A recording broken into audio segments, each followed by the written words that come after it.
వస్తాను శ్యామచంద్ర రెడ్డి గారు మీ దగ్గరికి. మనతోటి మండలం శ్రీనివాస్ గారు ఉన్నారు, రాజకీయ విశ్లేషకులు. శ్రీనివాస్ గారు గుడ్ మార్నింగ్ అండి.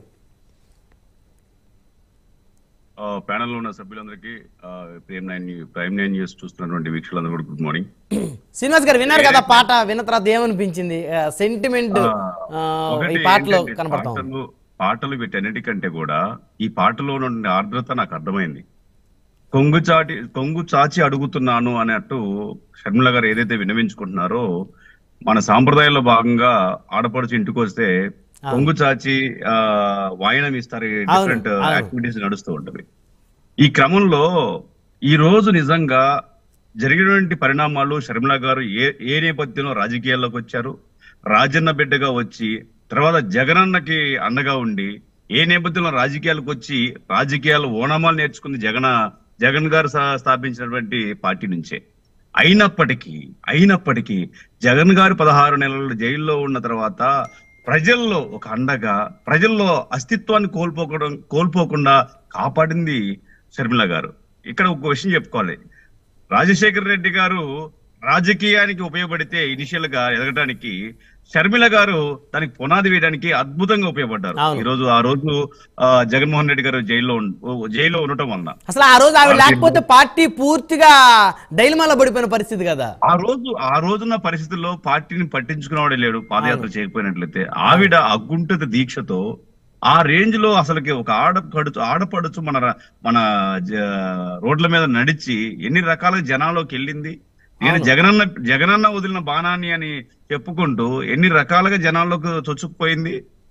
తర్వాత జగన్ గారు బయటకు వచ్చిన తర్వాత ఏ రోజన్నా నాకు పదవి కావాలి, ఇంటర్నల్ ఏం జరిగింది తెలియదు, ప్రజల మధ్యకి వచ్చినప్పుడు మాట్లాడుతున్నా, నాకు ఇది ఇవ్వన్నా అని మాట్లాడే పరిస్థితి మాకైతే కనపడలేదే. సామాన్య జనానికి ఇలా ఉన్న వ్యక్తిని ఈ రోజు తీసుకొచ్చేసి ఎందుకు వచ్చింది రాజకీయాల్లోకి అని ఆలోచించి చూసినట్లయితే, ఒక్కసారి మనం ఈ గతంలో జరిగిన వాటిని నిమర వేసుకున్నట్లయితే, ఎవరైతే జగన్మోహన్ రెడ్డి గారు వచ్చిన తర్వాత భారతీ గారు ఇన్ఫ్లుయెన్స్ చేశారో, అవినాష్ రెడ్డి ఇన్ఫ్లుయెన్స్ చేశారు, అన్నిటికంటే కూడా రాయలసీమలో ఉన్నటువంటి పరిస్థితి ఒకసారి మనం చూసుకుంటే, ఆడపిల్లకి ఏ రోజు గొడవలు జరిగినా కానీ ప్రత్యర్థి పార్టీలకు కావచ్చు, ప్రత్యర్థులకు కావచ్చు గొడవలు చేస్తారు.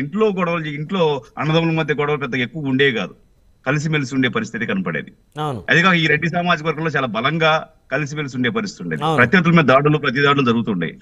ఆడపిల్ల మీద రాయలసీమలో ఆడవాళ్ళ మీద దాడి అనేది జరగదు, ఆడవాళ్ళ మీద చిన్న పిల్లల మీద దాడి చేయకూడదు అనేది రాయలసీమలో ఒక ఆనవాయితీ.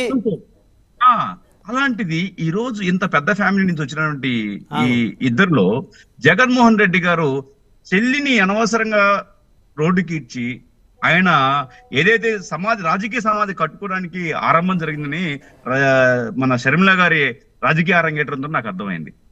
రాజకీయ సమాధి కట్టుకోవడానికి ఆరంభం షర్మిల గారి రాజకీయ అరంగేట్రమే జగన్మోహన్ రెడ్డి గారిది. ఈ క్రమంలో ఈ కొంగు చాచి అడుగుతున్నానే ఎమోషన్ ని క్రియేట్ చేస్తుంది షర్మిల గారు. ఆవిడ ఎన్ని రకాలుగా బాధలు పడి ఈ విధంగా వచ్చి, అరే ఓ పక్కన చిన్నాన్ని చంపేస్తారే, ఫస్ట్ ఏమో హార్ట్ అటాక్ అంటారు, తర్వాత ఏమో గొడ్డల వేడి జరిగిందని చెప్తుంటారు. ఈ విధంగా జరిగిన తర్వాత చివరికి సునీత గారి హస్బెండ్ చంపేశారనే మాటలు తీసుకొస్తారు. ఎంత దారుణం జరుగుతుంది ఈ రోజు రాజకీయంలో. రాజన్న బిడ్డ అంటూ ఉంటారే, రాజశేఖర రెడ్డి గారు బిడ్డ అంటే, రాజశేఖర రెడ్డి గారు కూడా ఎప్పుడు కూడా విలువలతో కూడిన రాజకీయాలు చేశారు, తర్వాత సీఎం అయ్యారు, అనేక రకాలుగా అన్ని వర్గాలకు ఉపయోగపడ్డారు. రాజన్న బిడ్డ అంటే విలువలతో కూడిన రాజకీయాలు చేసినప్పుడే ఉండాలి, అది మన ఇల్లైనా పక్క వాళ్ళ ఇల్లైనా. మరి ఈ రోజు షర్మిల గారు చేస్తున్న విషయం ఏదైతే ఉందో, నిజమైన రాజన్న బిడ్డ మన షర్మిల గారిని చెప్పుకోవడానికి అతిశయోక్తి ఏం కాదనిపిస్తుంది. రాజన్న బిడ్డ అంటే అధికార దాహంతో మనాతనం లేకుండా చంపుకుంటూ పోతే రాజన్న బిడ్డ అవుతారా? కాదు కదా. అధికార దాహం ఉండాలి, కానీ విలువలతో కూడిన రాజకీయం చేస్తేనే అధికారం వచ్చిన తర్వాత ప్రజలకు ఉపయోగపడతారనేది రాజశేఖర రెడ్డి గారు మనకు చూపించారు. అదే బాటలో ఈ రోజు రాజశేఖర రెడ్డి గారి నిజమైన రాజన్న బిడ్డ షర్మిల గారు మనం అనుకోవడంలో అతిశయోక్తి లేదు. ఈ రోజు సునీత గారు ఓ పక్కన చిన్నాన్న బిడ్డను కూడా బజారుకి ఇచ్చి, ఇంతమంది ఆడవాళ్ళని నీ ఇంట్లో ఆడపిల్లల్ని తీసుకొచ్చి బజారుకి ఇచ్చేసి ఈవెన్ తప్పుడు ప్రచారం చేస్తూ వాళ్ళని ఆడపిల్లలను తప్పుడు ప్రచారం చేస్తున్న ఈ రాజశేఖర రెడ్డి మన జగన్మోహన్ రెడ్డి గారి రాజకీయం ఏదైతే ఉందో నీచంగా మూర్ఖంగా ఉంది. ఒకసారి ఆలోచించినట్టయితే ప్రతిపక్ష పార్టీల భార్యలను కావచ్చు, తల్లులను కావచ్చు ఇష్టారీతిన మాట్లాడించి చేసిన జగన్మోహన్ రెడ్డి గారి రాజకీయం ఎలా ఉందో మనం అర్థం చేసుకోవచ్చు. అలాని సొంత చెల్లెలు అంటారని మాత్రం ఏ ప్రజలు అనుకోలేదు ఇక్కడ. కానీ ఈరోజు నీచాతి నీచంగా మన జగన్మోహన్ రెడ్డి గారు రాజకీయం ఎలా నీచాతి నీచంగా షర్మిల గారిని నయానో ఇంకో రకంగా మాట్లాడుకొని అమ్మ ఏంది సమస్య అని మాట్లాడుకొని ఆ సమస్యకు పరిష్కారం చేసే విధంగా చూసుకోవాల్సిన బాధ్యతను వదిలేసి షర్మిల గారిని, సునీత గారిని ఈ విధంగా నీ ఇంటి ఆడపడుచుని బాధారించి మాట్లాడుతున్నావు అంటే నీ అంత దుర్మార్గుడు, మూర్ఖుడు, నీచుడు అయితే ఎవరు లేరనుకుంటున్నావు. ఈ రోజు రాష్ట్రంలో, ఆంధ్రప్రదేశ్ రాష్ట్రంలో గతంలో ఉన్నటువంటి ఈ 13 జిల్లాలకు సంబంధించిన ప్రతి ప్రజలు కూడా రోడ్లు కానీ ఇవన్నీ చూస్తుంటే జగన్మోహన్ రెడ్డి పదవి పిచ్చోడు తప్పితే కూడా వాడికి జ్ఞానం లేదు, పాడు లేదు.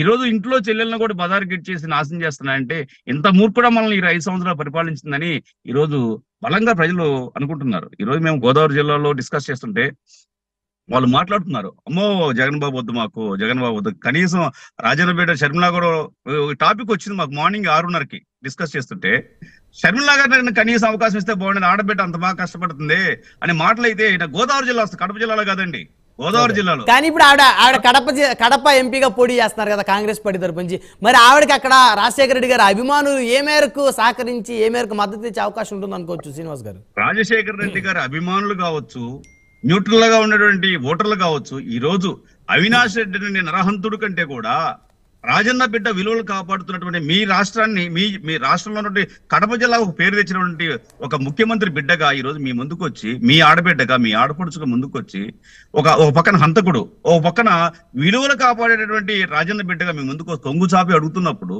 మనము ఎవరైతే ఓటర్లుగా ఓటేసే అవకాశం అయితే నాకు ఎక్కువగా కనిపిస్తుంది. ఈ రోజు ఓటర్లలో ఈ సాంగ్ చూసినా గానీ, సాంగ్ చూసినా చూడకపోయినా షర్మిల గారు ఈ రోజు గెలవబోతున్నారు అనేది నాకు అర్థమవుతుంది. ఈ రాయలసీమలో ఉన్నటువంటి ఆడపిల్లలు ఎలాంటి గౌరవం ఇస్తారో అంతకంటే ఎక్కువ గౌరవం ఈ రోజు షర్మిల గారు గెలుపుతో రాబోతుందని